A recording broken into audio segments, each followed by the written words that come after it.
এখন আপনি যদি দেশের থেকে আসার আগে দালালের কথাই যদি চিন্তা করেন যে আপনি মাসে 70-80 হাজার টাকা ইনকাম করবেন এইখানে এসে, এবং দালাল যদি আপনারে বলে যে এই দেশে আনার পরে আপনারে ভালো কোনো কোম্পানিতে কাফালা করে দেবো আর কি,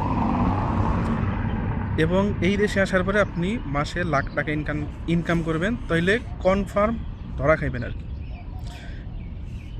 সব থেকে ভালো কাজ শিখে আসেন। এরপরেও যদি মনে করেন কোনো ওয়ে নাই, আপনি আসবেন, ঠিক আছে আসেন, তবে সেই ক্ষেত্রে দালালের কথায় লাখ টাকার স্বপ্ন নিয়ে না এসা আপনি ভালো কোনো এজেন্সি ধরে ভালো কোনো সাপ্লাইতে আসেন আর কি।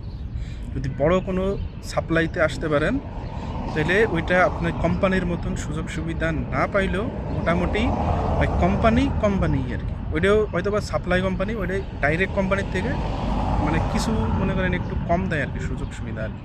বাকি সব কিছু আপনার ঠিক থাকবে, দেখা গেল বেতনটা একটু কম হইতে পারে, বাট আপনার এই যে এইখানে আবার অনেকে আবার ভুল বোঝে আর কি, বাংলাদেশের অনেকেই জানে না যে বাংলাদেশের অনেকে যে এইগুলোরে বলে যে সাপ্লাই কোম্পানি, আসলে ওইগুলো কোনো কোম্পানি না। আপনি নেটে সার্চ দিয়ে দেখেন ওইগুলোর কোনো অস্তিত্বই নাই কোনো গুগলের ম্যাপে।